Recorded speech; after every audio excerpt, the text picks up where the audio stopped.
Hello दोस्तों, नमस्ते। आज की कहानी के नाम है विधवा। हो कौन तुम? खबरदार, जो मेरे घर में पांव रखा, चली जाओ यहाँ से। इस घर में तुम्हारे लिए कोई जगह नहीं है। मम्मी, समझाओ ना श्रेया और प्रीति को। मैंने पूनम से शादी की और अब ये तुम्हारी बहू है। कैसी बहू और किसकी बहू? किसकी मर्जी से शादी की है तुम बिना मेरी मर्जी, घर के लोगों की मर्जी के शादी कर सकती हो क्या?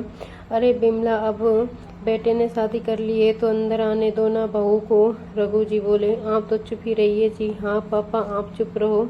घर के मामले में आपको बोलने की कोई जरूरत नहीं है। श्रेया और कीर्ति बोली। हाँ भाई, मैं तो चुप ही रहता हूँ। मैं होता कौन हूँ बोलने वाला? मेरी कहाँ चलती है इस घर मैं तो बस जैसे हूँ नहीं हूँ बराबरी है। लेकिन मम्मी, मैं इतने समय से कह रहा हूँ कि मैं पूनम को पसंद करता हूँ और उसे शादी करना चाहता हूँ, लेकिन आप सुन ही नहीं रही थी। तो आज हम दोनों ने कोर्ट मैरिज कर ली है, क्योंकि हम दोनों एक दूसरे के बिना नहीं रह सकते। अब तो अपना लीजिए आप इसको। अब ये आपकी बहू है। इतने में दोनों बहनें बोली। भैया, मम्मी क्या बोलेगी? हम लोग जैसा कहेंगे मम्मी वैसा ही करेगी। तुम अपनी मर्जी से शादी कैसे कर सकते हो? मम्मी तुम कुछ बोलो ना। सब कुछ बस यही दोनों बोले जा रही है। हाँ हाँ ठीक है, जो तुम्हारी बहनें कहेंगी वही मेरा भी फैसला होगा। तुमने अपनी मर्जी से शादी कैसे कर ली? तो फिर ठीक है, अगर आप लोग इसके साथ ऐसे ही करोगे तो मैं भी जा रहा हूँ इस घर को छोड़कर। और दीपक पूनम को लेकर चला गया। बिमला जी और रघु जी के परिवार में 2 बेटे और 2 बेटियां थी। सबसे बड़ा बेटा दीपक और दूसरा बेटा प्रदीप और बड़ी बहन श्रेया और छोटी बहन कीर्ति। दोनों लड़कियां काफी तेज तर्राक थी।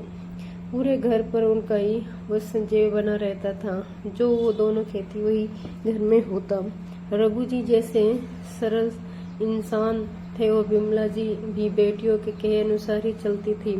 बड़े बेटे दीपक की उम्र 35 की हो गई, लेकिन शादी नहीं हो रही थी, क्योंकि जो लड़की देखी जाती कोई ना कोई कहीं कमी उसमें ही निकाल ही देती थी।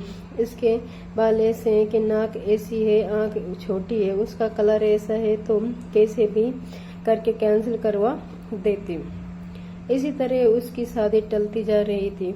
वैसे तो सभी को शादी की उम्र हो रही थी, लेकिन घर में दीपक ही सबसे बड़ा था, तो उसकी शादी पहले होनी थी। जब उसकी शादी हो जाएगी तो दूसरों की होगी। वैसे बड़ी बहन की शादी के लिए भी रिश्ते देखे जा रहे थे। बहनों का पूरा वसंजय घर पर ही होता था। जब बड़े भाई की शादी नहीं हो पा रही है तो बाकी की शादी कैसे हो? इन सब चक्कर से तंग आ गया था दीपक। और पूनम दीपक के ऑफिस में उसके साथ ही काम करती थी। धीरे धीरे दीपक उसकी तरफ आकर्षित होने लगा। अब वह उससे बात करने के और उससे मिलने के बहाने ढूंढने लगा। फिर एक दिन मौका देखकर दीपक ने पूनम के सामने शादी का प्रस्ताव रख दिया। पहले तो पूनम ने इनकार कर दिया था, लेकिन दीपक बार बार उससे इनकार की वजह पूछता रहा। ऐसे तो पूनम भी उसको मन ही मन पसंद करने लगी थी। फिर पूनम ने एक दिन दीपक से कहा, आप मेरे बारे में जानते ही कितना हो। अभी आपको मेरे बारे में सब कुछ मालूम नहीं है, तो बताओ ना। जब तक बताओगी नहीं तो कैसे मालूम होगा? तुम क्यों शादी नहीं करना चाहती, बताओ। क्या मैं तुमको पसंद नहीं हूँ? दीपक के बार बार पूछने पर पूनम ने बताया कि मैं एक विधवा हूँ। शादी के 4 महीने बाद ही एक एक्सीडेंट में मेरे पति की मौत हो गई थी। उन्हीं की अनुकंपा में मुझे ये नौकरी मिली है। मैं रायबरेली की रहने वाली हूँ। उस शहर से मेरी बहुत सी यादें जुड़ी थी। मैं तो इस शहर में ट्रांसफर लेकर आ गई हूँ। अब बताओ, आप मुझसे शादी करोगे? दीपक ने कहा, अच्छा तुम मुझे कुछ दिन की मोहलत दो, मैं बताता हूँ। दीपक उस रात पूनम के बारे में ही सोचता रहा। उसे नींद ही नहीं आई। वह कुछ फैसला नहीं कर पा रहा था कि क्या किया जाए। दूसरे दिन ऑफिस जाकर उसने अपने परम मित्र सूरज से बोला, चल यार कैंटीन चलते हैं, तुमसे कुछ जरूरी बात करनी है। दोनों ने कुछ नाश्ता और चाय ऑर्डर किया। सूरज बोला, हाँ बोल क्या बात है और क्यों इतना परेशान लग रहा है? अरे यार एक उलझन है, क्या बोलूं समझ नहीं आ रहा यार। मेरे साथ ऑफिस में जो पूनम है ना, उसको मैं पसंद करता हूँ। अच्छा तो प्रपोज कर दे उसको। वो तो मैं कर चुका हूँ, फिर क्या बात हो गई ऐसी? क्या दिक्कत आ गई?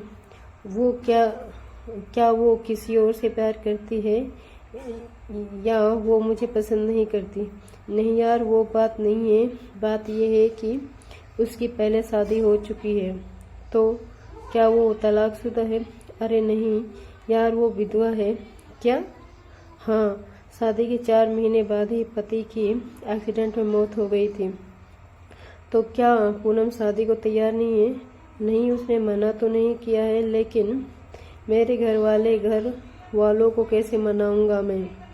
पापा तो मान जाएंगे पर उसकी कुछ चलती भी तो नहीं है। पर घर में मुसीबत तो माँ और बहनों से है ना। तू क्या चाहता है? क्या तू ऐसी लड़की से शादी करना चाहता है? हाँ, मुझे कोई प्रॉब्लम नहीं है। तो फिर घर में बात कर, सब तैयार होते हैं तो ठीक है, नहीं तो कोर्ट मैरिज कर लें। हाँ यार ये ठीक सलाह दी तुमने।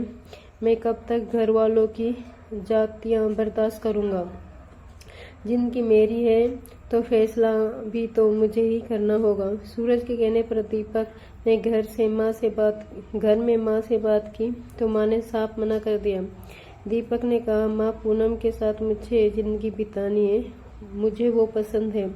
तभी श्रेया और कीर्ति बीच में बोल पड़ी, एक विधवा लड़की हमारी भाभी बनेगी क्या? हाँ, तुम दोनों चुप रहो बस, ज़्यादा हमारे बीच में बोलने की ज़रूरत नहीं है। दीपक ने बहुत कोशिश की घर वालों को मनाने की, लेकिन वो तैयार नहीं हुए। घर वालों के व्यवहार में दुखी होकर दीपक ने पूनम से, मैं तुमसे शादी करने को तैयार हूँ, लेकिन हम लोग कोर्ट मैरिज करेंगे। कोर्ट मैरिज करने के बाद दीपक पूनम को घर लेकर आया कि अब तो शादी हो गई है, अब तो मम्मी को मानना ही पड़ेगा। लेकिन उसका उल्टा हुआ। वैसे ही पूनम को लेकर दीपक घर आया। दोनों बहनें दरवाजे पर खड़ी हो गई और बोली, अंदर नहीं जाना है। मम्मी मैंने शादी कर ली है, कुछ तो समझाओ श्रेया और कीर्ति को। लेकिन हमेशा से घर में बेटियों का ही वर्चस्व रहा और आगे वही ही माँ को सीख देती रहती थी। बिमला देवी के तो जैसे बेटियों ने आंखों पर पट्टी बांधी हुई थी, जो बोलती बस वही करती वो।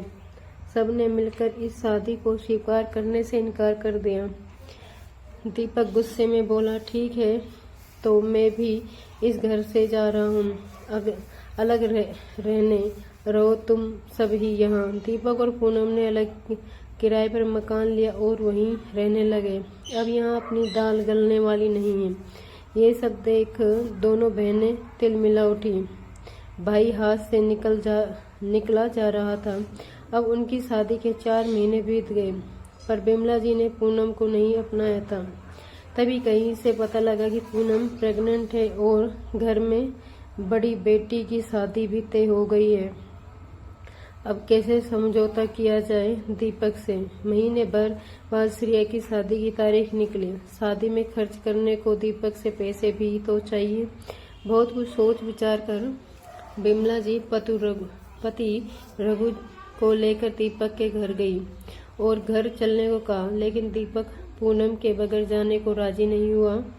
तो मजबूरी में दीपक के साथ पूनम को भी घर लाना पड़ा। घर तो आ गई पूनम, लेकिन उसको वह मान सम्मान नहीं मिलता था जो घर की एक बड़ी बहू को मिलना चाहिए।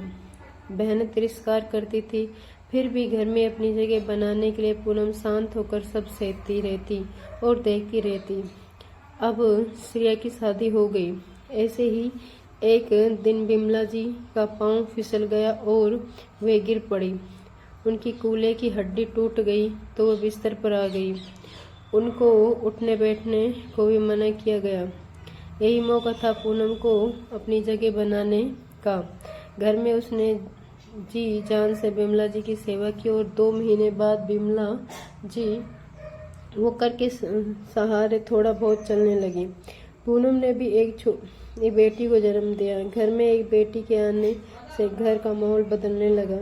बिमला जी के मन में पूनम के लिए अब नफरत कम होने लगी थी। पूनम ने भी दिन भर की सहायता करने के लिए एक काम वाली लगा ली थी। पूनम की देखरेख से आज बिमला जी खड़ी हो पाई।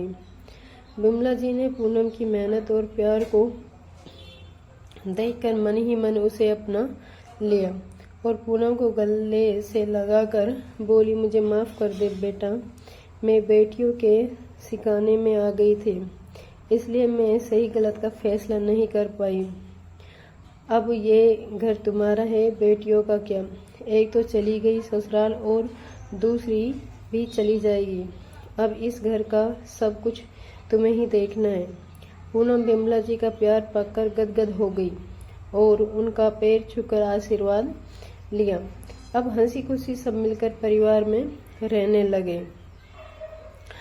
दोस्तों, अगर ये कहानी आपको पसंद आई है तो चैनल को लाइक कीजिए, शेयर कीजिए और सब्सक्राइब कीजिए।